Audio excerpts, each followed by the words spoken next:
my wife up and call me now. I'm gonna tell you. You okay? But the Zoom person back, Yeah, it should be jumped up. Mr. Wright. Mr. Rondo. Yeah.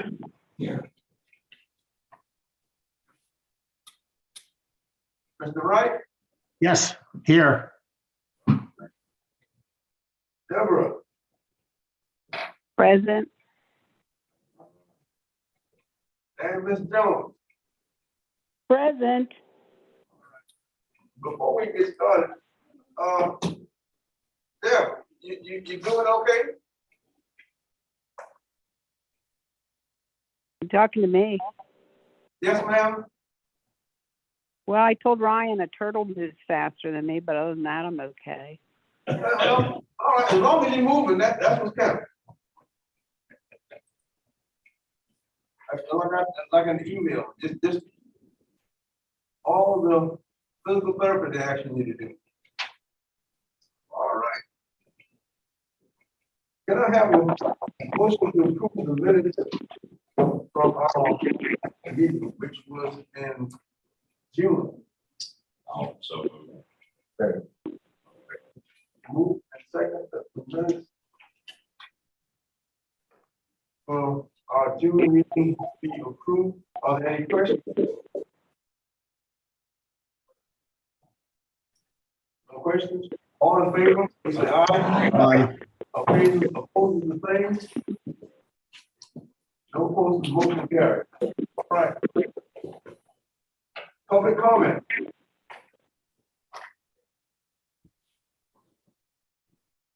No public comment? We'll move right along then. No public comment. Chief reports. Good evening, everybody. Hope everybody is well, and Deborah, we hope for a speedy recovery for you as well too. So a couple things first. I'm kind of a lengthy report tonight, but first is not here tonight, but we had a recent retirement. Mr. Leland Rivers retired with 25 full years at St. John's Fire District. We recognized him a couple weeks ago before his last shift, a luncheon and a plaque. It was people also got him a whole bunch of different mementos to go out the door, and it was a really nice day to honor his service to the people in St. John's Fire District. And we wish Leland well in his future endeavors as well. So we've had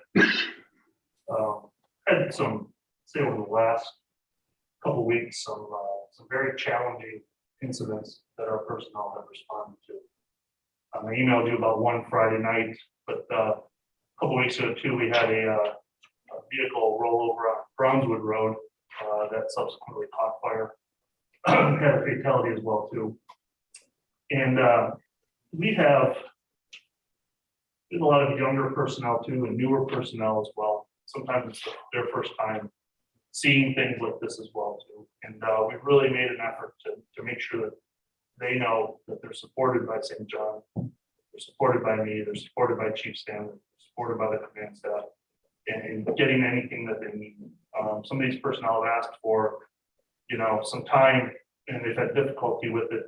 We've worked with them as much as possible, but some of these are, it's what they sign up to do, but it's also some of the most difficult things that they do as well too. So I thought it was important to just highlight that and specifically with Friday's call that St. John's was the first people on scene.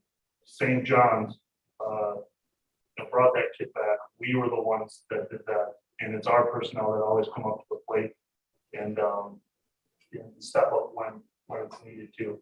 When other agencies fall behind. I couldn't be more proud of those personnel. We visited them with them afterwards and let them know the resources available, how proud we were of them.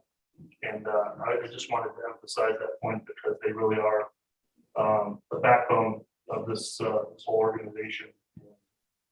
Like I said, couldn't be more proud of them. Couple lots of things going on, really. County Council did approve a new Johns Island Commissioner, Savon Johnson, who is not here tonight, but we're waiting on the governor's signature for that as well, too. We just recently finished a series of, thank you, Chief Flanagan, for coordinating this, a series of our pump ops 1 and 2 series, and also drivers training and aerial ops.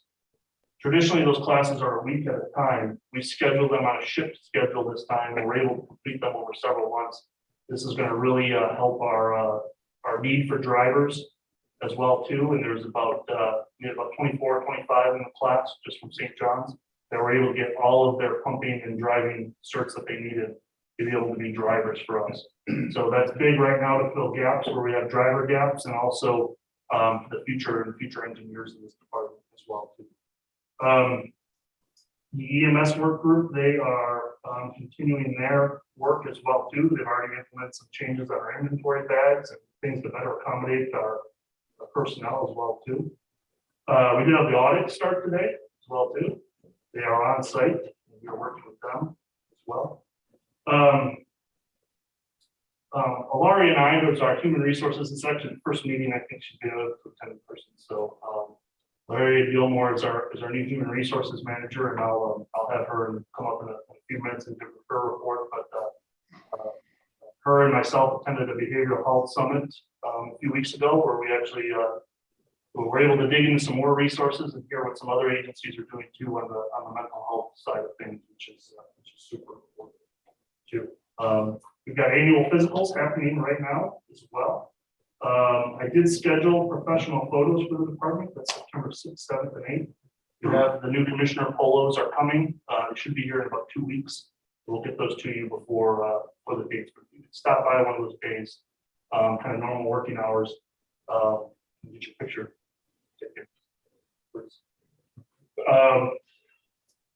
Let's see, to the Christmas party, originally it was supposed to be December 2nd. We had kind of an issue with the venue on that as well too. We moved it to Sunday, December 11th. Probably 4 or 5 p.m. We'll let you know specifically on that. But it'll be at Founders Hall in West Ashley. So let's see, the president is visiting. That's in the national news now, as I saw today. So we had a meeting with Secret Service last week. We attended, and then we've had, I think I took 12 phone calls today just from the head agent alone on just what they need from St. John's. They've kind of taken over Station 6, so we're happy to support their mission and be first due for the president here. So we're looking forward to working with Secret Service on that. We have units that are going to be cycling through in North Charleston, who's actually doing active shooter training at some of their schools. North Charleston reached out to us and asked if we wanted to send some units on certain training dates, and we are there's actually a group going there to do the night shift tonight as well too. So we're glad to get that ball rolling throughout the county and kind of that shooter training as well too. Let's see, we're starting to plan for Fire Prevention Month, which will include lots of school visits and also a potential larger event that those fire marshals are working on as well too. We'll talk a little bit human resources. You'll get the kind of picture on where we're at staffing wise. I would say that the summer has been difficult. We've had some employee departures for a variety of reasons we can discuss later, but we also have a plan to fill those vacancies. We've got 5 firefighters starting, some recruits, some experienced in a couple weeks. And we also been kind of going through a stack of applications to get more as well. As part of that, Chief Flanagan has presented me with a proposal to do our own recruit academy. So traditionally we either go to the state or another regional fire department posted like North Charleston.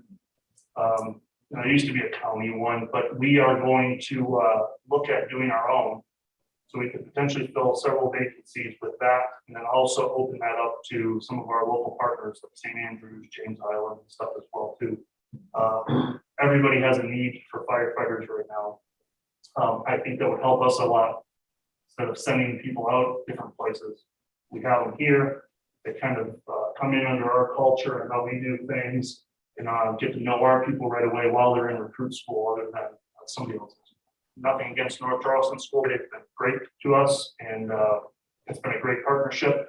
But I feel like we only also have 3 or 4 spots at a time for a 17-week program. So we can do that and cut down on some of the time. With that comes a cost, obviously. So we're doing a cost analysis on that right now too, and overtime and what that looks like for us there. Let's see if I missed anything. I can update you a couple items for executive session. St. John's High School Fire Program, some details with that. I'd also like to discuss with you the potential of bringing our firefighters to a base rate of $15 an hour, which is something that several of our municipalities around us have moved to. Currently, a firefighter's base rate is $14.27 an hour. This would kind of bring us in line with what some of our counterparts are doing as well too, throughout the county. Charleston County's already implemented it for their positions, and I'll have a proposal for you to discuss, so we can make decisions on that here, potentially soon. Probably won't be tonight, but that's down the road a little bit as well. A couple other things, we have a new RMS system we've been talking about. It goes live August 29th, so we're working on training our personnel for that. Comes with some new scheduling software, which will be good. We did purchase a new maintenance software system. We can discuss maintenance a little bit as well later. We've got a few things to go over there, but this would be a new system. We've traditionally just used Microsoft Word and Office products, but this is a whole system for work orders, inventory, preventative maintenance. Keeps all of our stuff checked. Will help with the new facility as well too, for sure. And then we also purchased a new training platform called Target Solutions, which ease of use is important, but also helps with us tracking for purposes of ISO and also future accreditation as well too. So we'll talk about that. Ramona will let you in on the budget. I know we're only a month in. We've had some kind of larger expenditures as well too. Also in the last month, specifically in maintenance and building maintenance. We spent quite a bit on tires, servicing for our rescue tools. Some conference registrations were in there. Several different, we've had several AC issues at lots of the stations, as it's goes past 90 degrees. So lots of different items on the budget. Ramona can, we'll kind of let you know where we're at, but I wanted to give you a heads up on some of these things. Also a couple things we can discuss later. Do it, plan I have for maintenance as well. Larry, would you like to give the human resources report? Good evening, Commissioner. Pleasure to be here. Pleasure to meet you all. A brief snapshot of the personnel. So currently we have 2 people out of workers' comp. We have 126 of the required 140 personnel needed. Chief, can she speak a little louder? We can barely hear her. Yep, Yeah. that's fine. Sorry, she's not really looking at the microphone. So. Sorry about that. So we have 2 people out on workers' comp. We have a total of 126 personnel of the 140 required. That 14 person gap is one administration, which is a fleet and facilities manager, and the other 13 are operations, which consists of 11 firefighters, 1 engineer, and 1 officer. As Chief Conifer said, we do have 6 new hires that are going to start on August 22nd. 2 are certified firefighters ready to go, and the other 4 are recruits that will partake in that 17-week training. And we're also still talking to a lot of people, trying to build up that pipeline. So we kind of stay ahead of this gap that we have. This month, we have lifespan physical going on. I myself have my physical today. Very thorough, very proactive with early detection. And that will be from August the 1st to August the 20th. So that's been going pretty well. Open enrollment is right around the corner, so that's in October. So once we get past the physicals, of course, we'll stay a tight rein with the recruiting, but also we have to focus on that.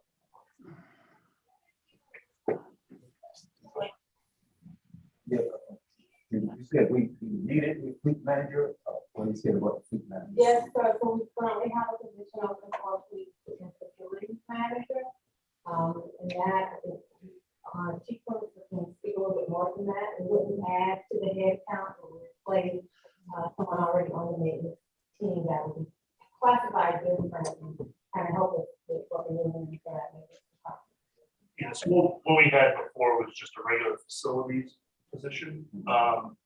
After evaluating maintenance, I went ahead and made the decision to kind of reclassify that position as a fleet facilities manager that will kind of manage, especially with this new building and some other things. I can talk a little bit more about that later too, but it's kind of a newer, it's the same position, it's just newer, different responsibilities, more manager responsibilities and stuff. And yeah.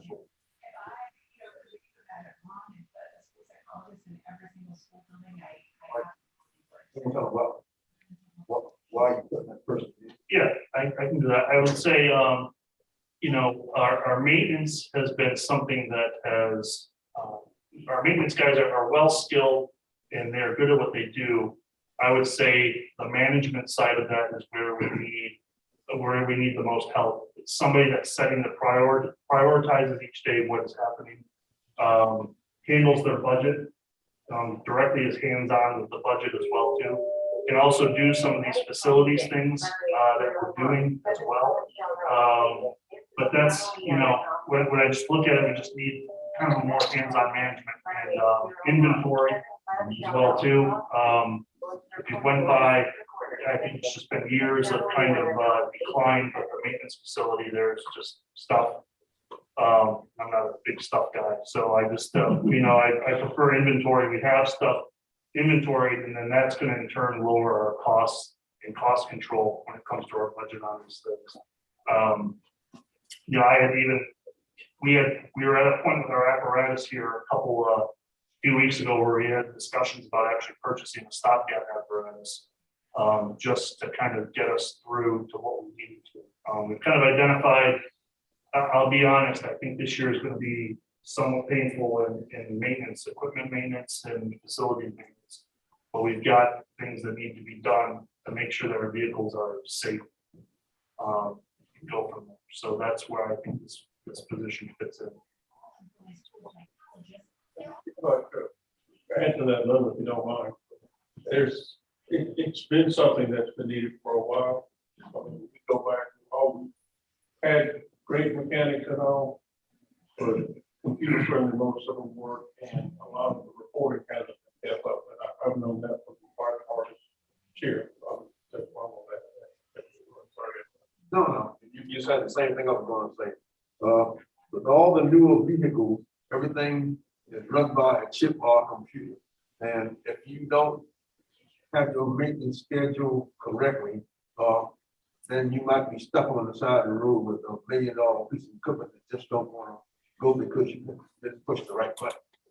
So, you know, so yeah, that's a great idea.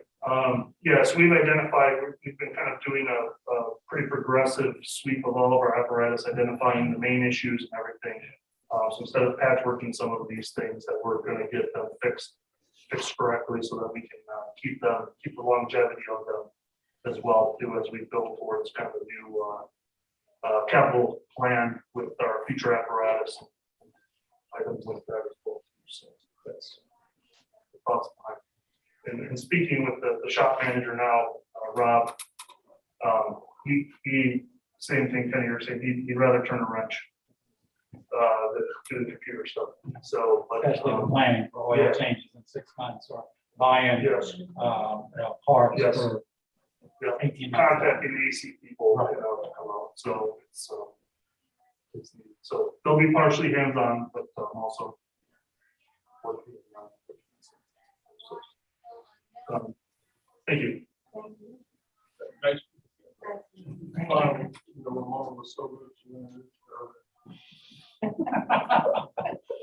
Last thing I have is just an incident response summary for July 22. Total of 426 incidents. If I looked at it correctly, it's probably the busiest month St. John's has ever had. Over the 4th of July holiday, it was probably busiest 3-day stretch we've ever had at St. John's Fire District. So, so as this continues to swell, we'll continue to answer the bell. So, any questions for me? Okay, no question. All right. Thank you, sir. Ramona.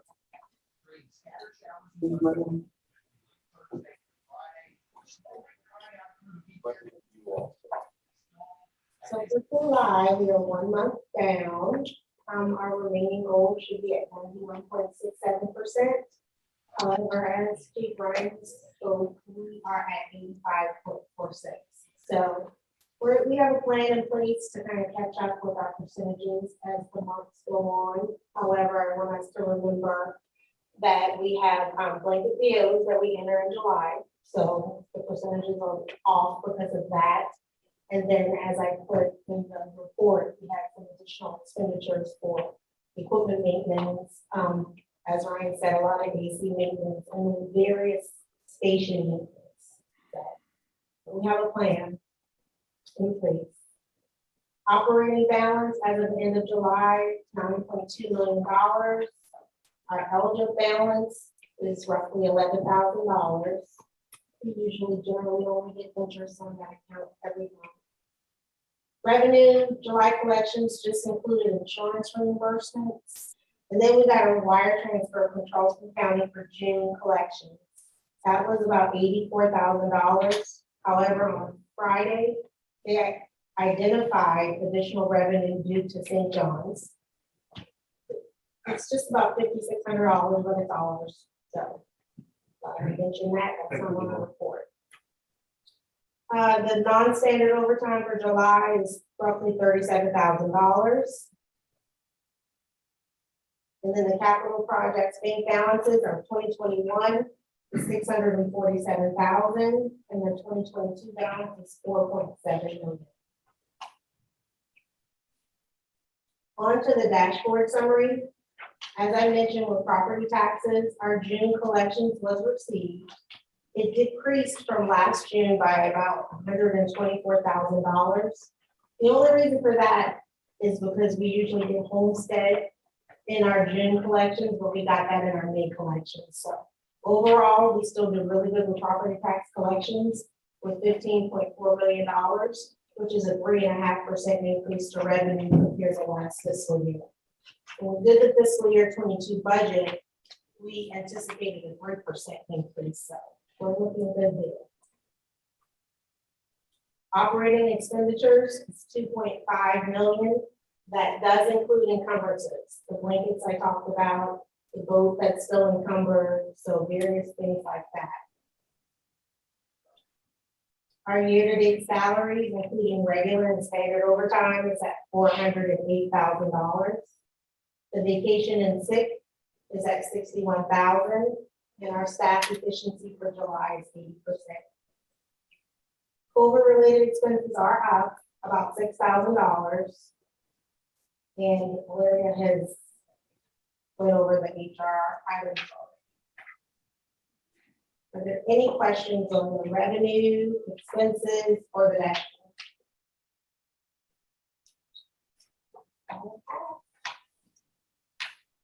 Questions? All right, thank you, ma'am. Thank you. Sorry, update. Nothing to update at this time. Maybe one more thing in executive session, but nothing big. All right.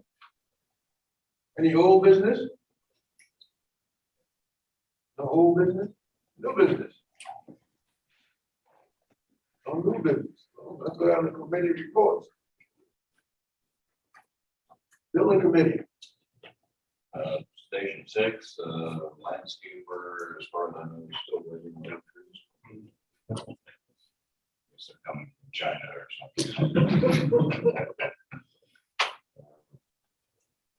So I will meet tomorrow morning along with St. John's on the site at Station 6. Patio repair project and the riser room investigating project. Chose contractor.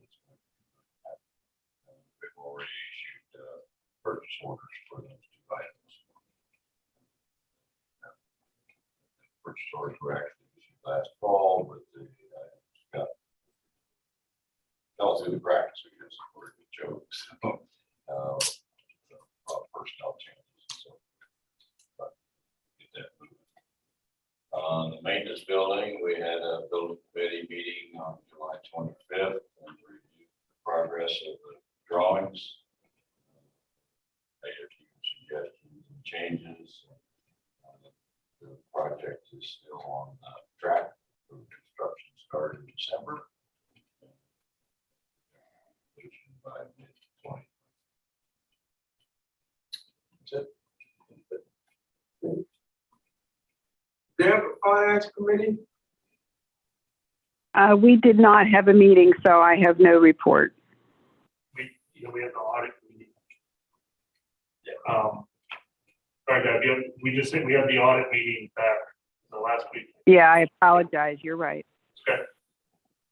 We just went over this year's audit as a kickoff meeting to the audit. That's what was covered.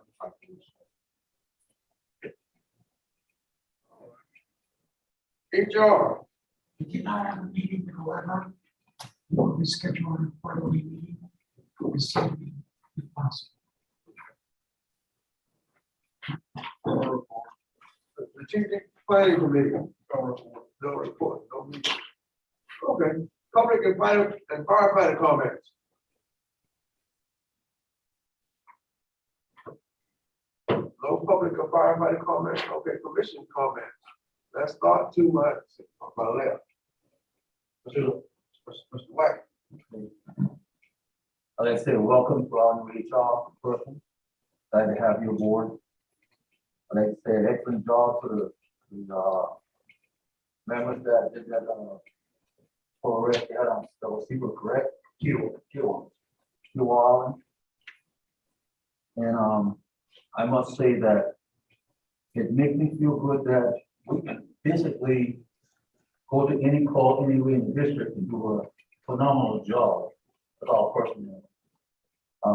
I must give the training division and everybody involved to keep our personnel up to date for what they need to do and how to do it.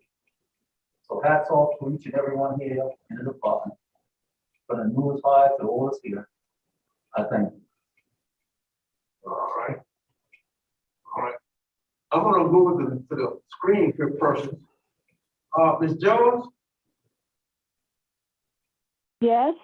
Not very much comment tonight because my line isn't working that well, but I'd like to thank Chief and the administrative staff and the first responders for all they've been doing. And also, I want each and everyone to be safe and take care. Thank you so much. Thank you, ma'am. Deborah? I have no comment. Okay. Robert, Mr. Wright? I just, my comments relate to the terrific work that our firefighters have done during the month of July. Kudos to their professionalism, and we're lucky to have them. I think we need to longer term figure out what do we do getting ambulance support to make our community safer. That's all I have. Okay, thank you. Steve? I'd like to just say that I happened to be on the scene on Kiowa from Medevac.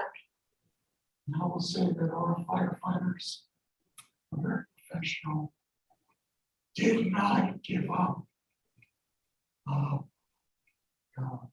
administering whatever had to be done until that person was on the helicopter. And I am so proud of our firefighters. Thank you. Bill. I got to be right. You got to do it. Yeah, I'll echo what's already been said. Kudos to the firefighters for the performance in the field. Great bunch of guys and gals. Top notch. All right, thank you. Eric? I'd like to first say, thanks Ryan for seeing the need to get, some help involved. You know, like I said, a lot of these younger firefighters, they have not seen death in general. They have not seen some of the nasty accidents. And it's a new world. You know, I've been involved with fire service and all rescues since I was 15 years old. And it was never thought before to get help for the different people. And it comes up later on in life, you know, they'll experience something, but you know, people talk about post-traumatic stress syndrome, and it's real. I've been involved with something helping veterans, and I've been able to see more and more. And a friend of mine was a doctor in the military, and we were able to talk a lot about PTSD. But it is real. And I also want to thank training. Like I said, I've been around forever. It's not like some of the old timers like Jackie around here. And, you know, we all grew up on the island where it was nothing but tomato fields. And we were used to driving the worst of worst old fuel trucks around and all. And now it's a different need. The trucks are different. I don't know how many of the new people could drive standard anyway, but but you know, thanks for training for all that. And again, welcome to our new HR and also our new what is their title on the front end? That's all. That's all you need. I will say, Melissa has done a fantastic job for us so far, and yeah, she's done. And that's just my nature to her after a moment. And Jackie is very. He's not smiling. Just I'm sorry, not to push. I think that, you know, it's important for us, you know, too, that some of these guys who have reached out also, and they, you know, that's the first part, and that's probably the most difficult part, is to just say, hey, I'd like to go talk to somebody, hey, what can I do? What are the resources available? Some people we can just tell, hey, this is available, and it's, fine. And then, but the first part, and some of these are some younger guys too, that are just starting their careers, and they're coming out and saying, hey, this and this happened, you know, I don't, you know, what can I do? And, you know, we're happy to support them, honestly, because that's the best thing. So, but it's, you know, I recognize, because I've got a friend of mine, his son was going to work for James Island. You know, first time he saw somebody did, it really hit him hard. And he didn't know who to talk to. He talked to his dad, he talked to me. So, go to the department. They should be sending you to different people to talk to. The resources are there. But We're lucky to live in an area too that has the resources that we do, through the firefighter support team. And just, you know, outside of the firefighter support team, we've got some low country agencies that specifically work with first responders. And that's it's a benefit that a lot of areas don't focus on. So, sorry. Okay, no, that's good. Well, with all that being said, I will not say anything, but welcome HR. We do need you here. Keep us on track. Keep us on track. Just like we'll talk about the vehicles, exchanging, HR world is definitely changing. The things that we used to do to say and do around people, you can't do anymore. There's so much more that we have to pay attention to. So please keep us out of trouble as best as you can. one thing I did forget, just to let everybody recognize that Peter Robinson is here, the former commissioner. Thank you for being here. Thank you. Don't forget, I'm coming to get my pay. With that, we need a motion to go into executive session. And that's gonna be for personnel, Contractual. contractual, and, yeah, personnel starts later. I second. Okay, motion is second, what executive session. So, all in favor? Aye. Aye. Opposing?